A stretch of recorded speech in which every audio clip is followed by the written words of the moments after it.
What's up, y'all? Welcome to the Way the Cookie Crumbles podcast. I'm your host, Pete Oreo, and I'm going to talk some shit. This is pretty much my introduction one. Give you a background into what led up to all this, what led up to my whole life experience, being able to get here and, hustle my ass off to get to a spot where I'm at now. So, I grew up halfway normal. My mom left me when I was a baby, which is, no big deal. It is what it is. So my grandparents raised me. My dad wasn't, he was always working and he had a couple pizza shops, stuff like that. So it was more or less he was too busy to raise his son. And that's kind of how that went down. So growing up, I had a little bit of a tough time. I went to Catholic school in the very beginning, and I worked my way right out of Catholic school. I had a bad attitude. You know, I got millions of stories of bad shit that I've done. Just being goofy, like just goofy stuff, man. And it didn't take long before the kids that were my age weren't allowed to hang with me no more. So by the time I was like 6, 7 years old, I was bad. So most of the kids my age weren't allowed to actually come around me like that. And what happened was they started to stay away from me. Their parents told them to stay away from me. And I don't really blame them because I definitely was a problem child. So I started hanging out with older guys, right? And when I'm 6, 7 years old, my friends were 11 and 12 you know, 10, 11, and 12. Yeah, but there's a little range in there. I grew up in a little town called Fallcroft in Delaware County, Pennsylvania, right outside of Philadelphia. From the time I was little, I used to ride my bike down Philly to go hang out in Southwest. And it started from there. It was wild. I was a young kid doing a lot of bad shit.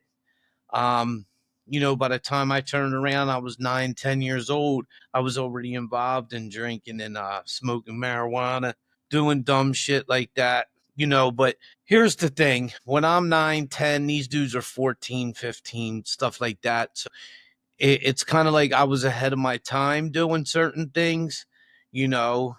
And by the time I had left Catholic school, my last year in Catholic school was seventh grade. They pretty much didn't want me there anymore. But for the most part, I left on the simple fact that I was going to public school. They had closed down the regional Catholic high school, and I didn't want to go to the other one because I always thought it was corny. We were a certain parish, and we didn't really cross that line. And once they had closed it down, it was like you were really pretty much out of options but to go there or go to public school.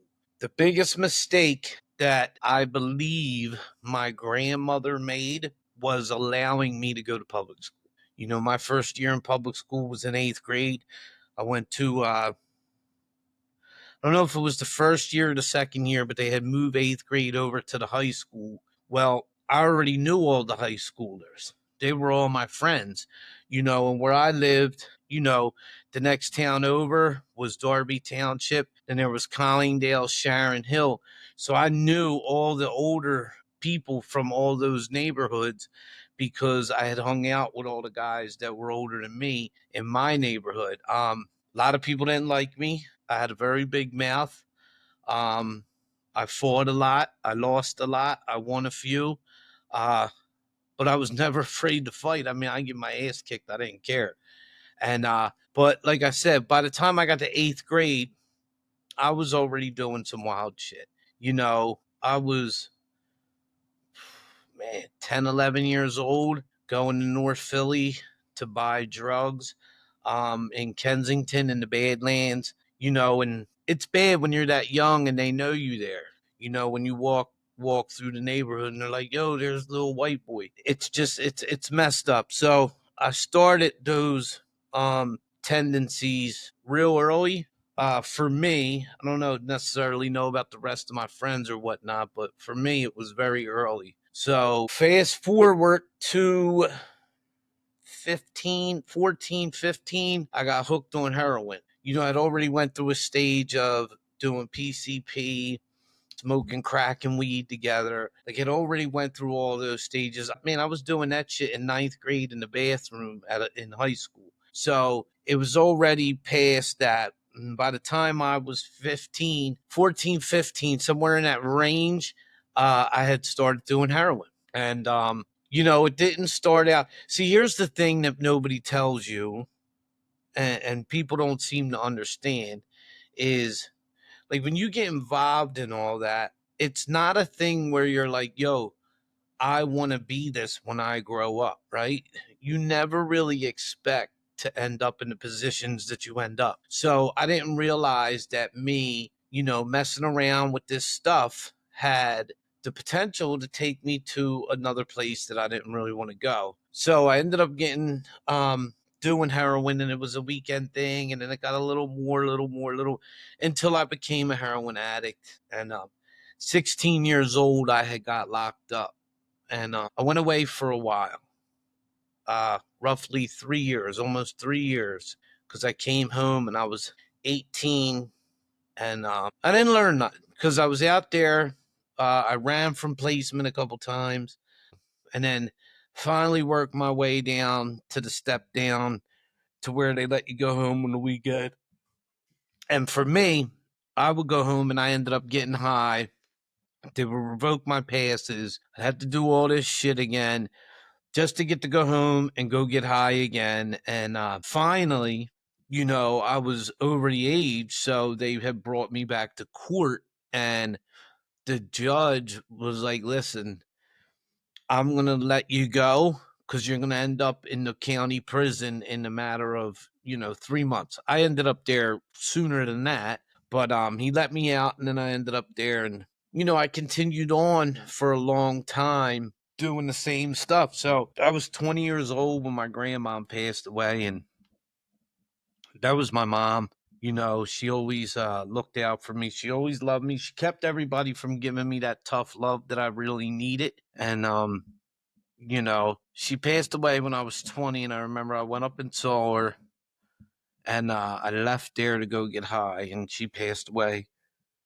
Not long after I was there. She passed away not long after I was there, and I kept going. I kept going and doing worse and worse shit and getting in more and more trouble, and you know, it just progressively got worse. I was abusive to a girlfriend or two.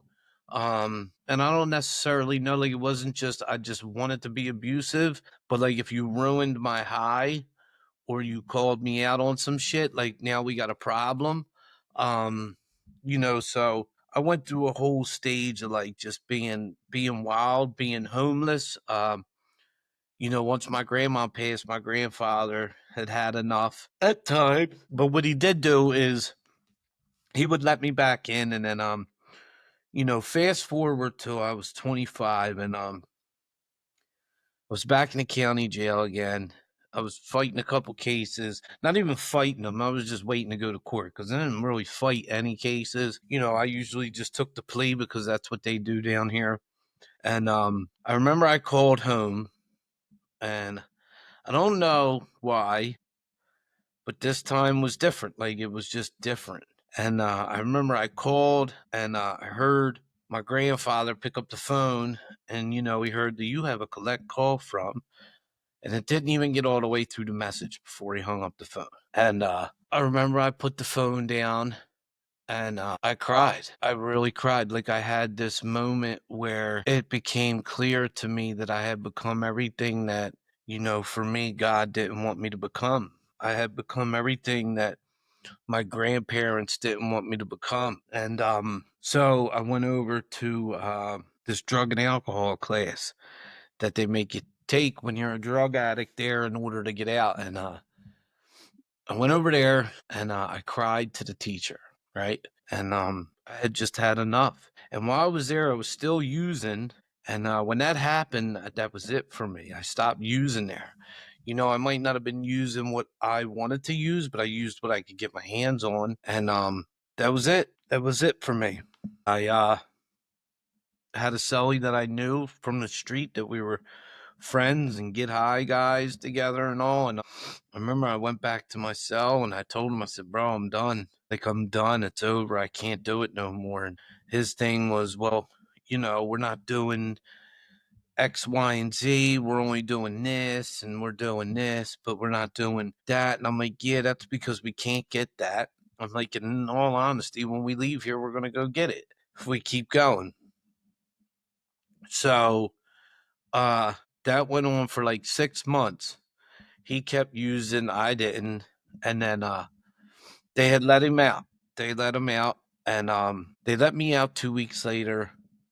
And, when I was getting ready, the day that I was getting out, one of the guards came down and said, "Can I talk to you in the hallway?" I said, "Yeah." So they brought me out there and they said they had found, the guy dead. He died. He died the day I was getting out. And, man, I couldn't believe it. It's like it was, I'm not going to say his death was for me. What I will say is sometimes you got to listen even when someone's not speaking, because there are signs that show you what's really going on. So they ended up letting me out. That night, I ended up walking to a meeting, and I had seen, I didn't know nobody there but one person. He happened to be my best friend growing up. And at the time, he had multiple years of no drugs, no alcohol, no nothing, right? I walked up, said what's up to him. I'm yawning because I'm nervous, but he didn't really talk much to me. And I showed up at another meeting the next night and seen him. He said, "What's up?" and kept it moving. And then, it went on for about 2 weeks. And then a couple guys that he was cool with that were, going to meetings that we were all around the same age group, I started talking to them.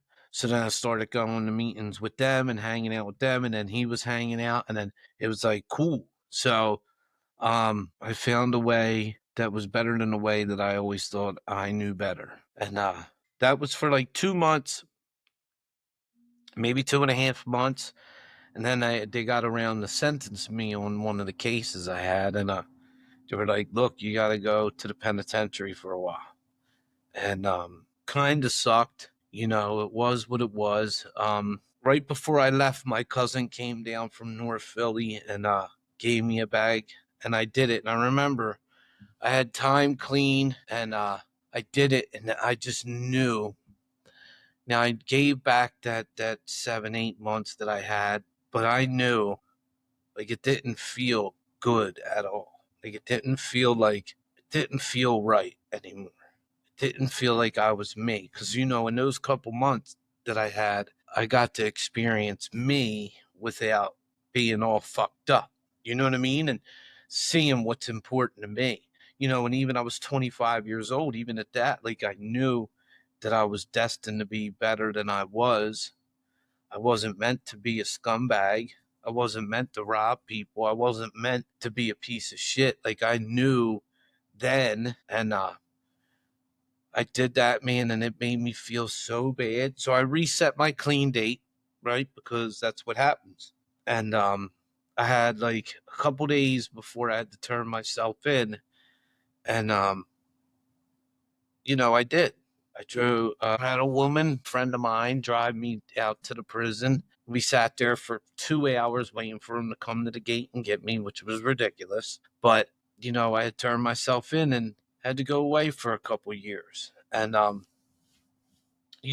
once again, I believe everything. Now I believe everything was happening for me and not to me. And I believe the greatest, not the greatest, but one of the most milestone gifts that I got was getting a 2 to 4 year prison sentence.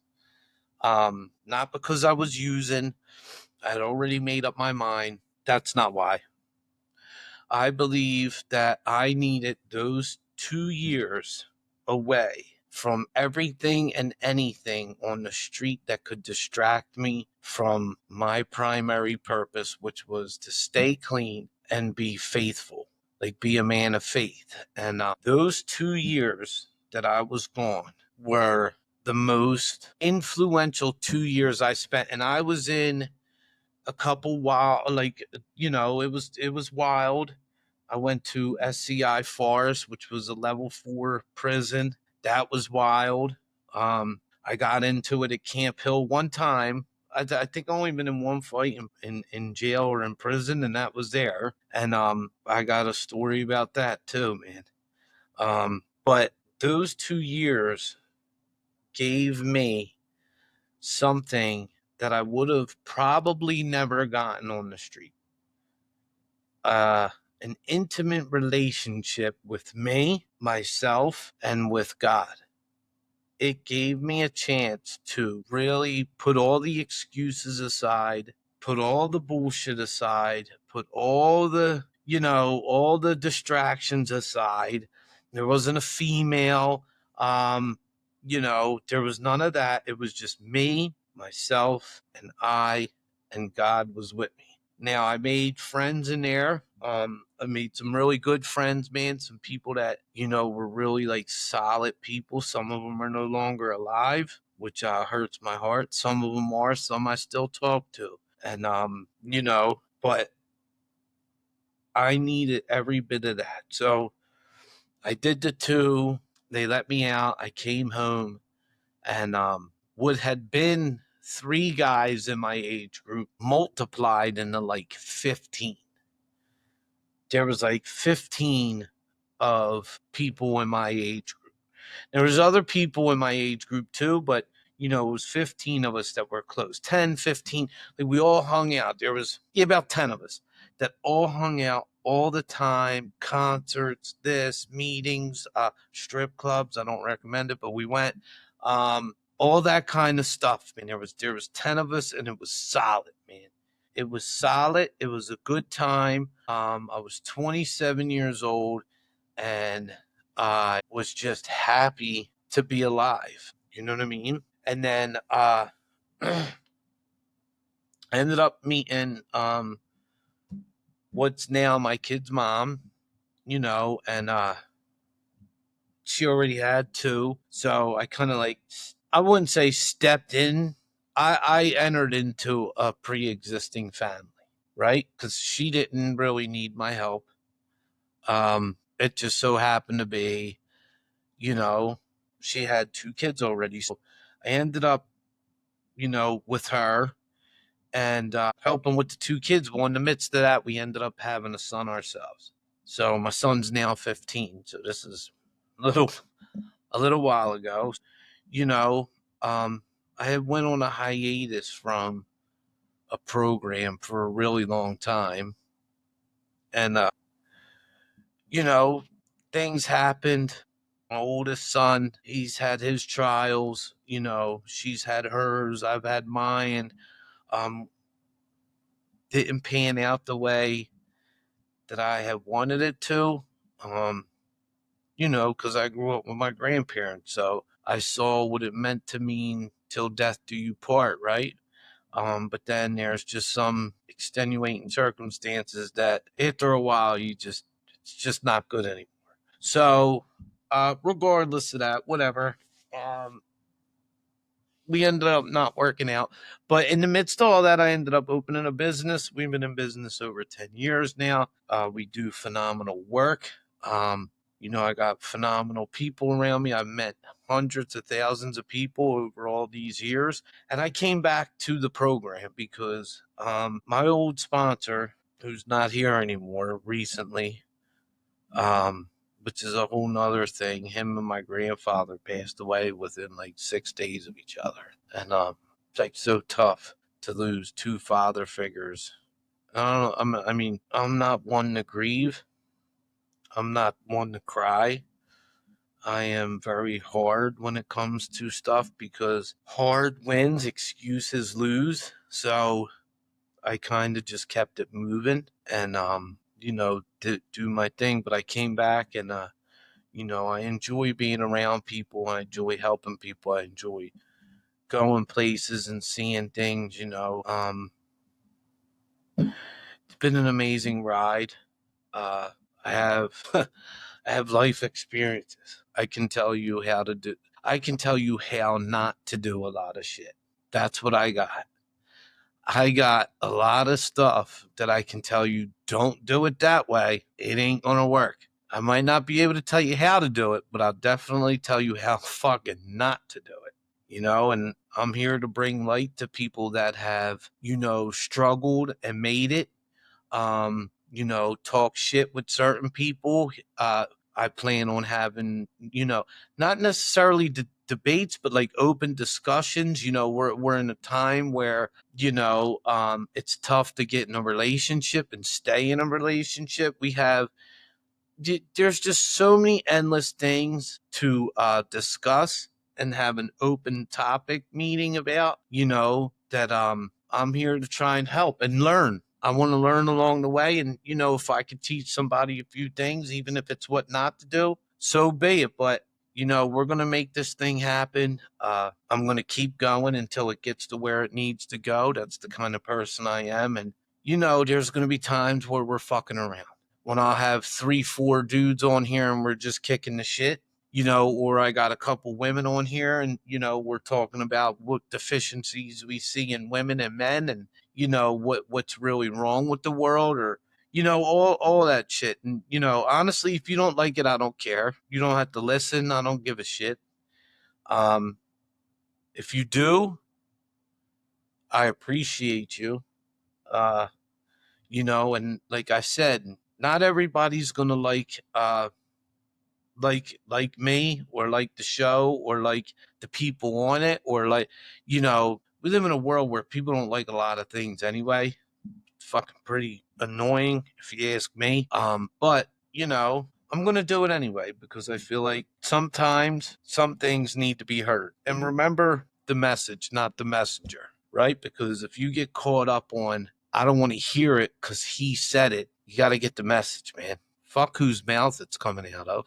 Nobody's trying to fucking hear that, You never know who's going to give you that little bit of information that's going to get you in the spot where you can win. And me, personally, I love to see people fucking win. Look, I'll help people. I don't care. I don't even got to really like you to help you. Because that's where my self-centeredness comes in at. Because when I help you, I feel good about me. Listen, whatever. I don't care if you don't like what I'm saying right now. Helping you helps me. Plus, on top of that, I'm pretty sure the big man wants me to help people regardless of how I feel about them. Right? Because there's not a fucking stipulation on who I should help and who I shouldn't help, right? You're supposed to help people, right? I don't, sexual, all that shit. Listen, I don't care. I have my opinion on all of that, but if it comes down to helping you save your fucking life, that opinion can wait until we're in a better space, and we can have a conversation. But it's basically what we're gonna do, man. We're gonna talk a lot of shit. We're gonna have a lot of fun, and we're gonna help people along the way. Once again, I'm Pete Oreo. This is the Way the Cookie Crumbles podcast, and I look forward to hearing from you guys soon. Oh, and I'm going to try and hook it up to where we can do some lives and have people call in or message in too. Because I know people want to talk shit to me. We can even do a bust battle. If you want to come in here and kick comedy shit with me and talk shit back and forth, come on.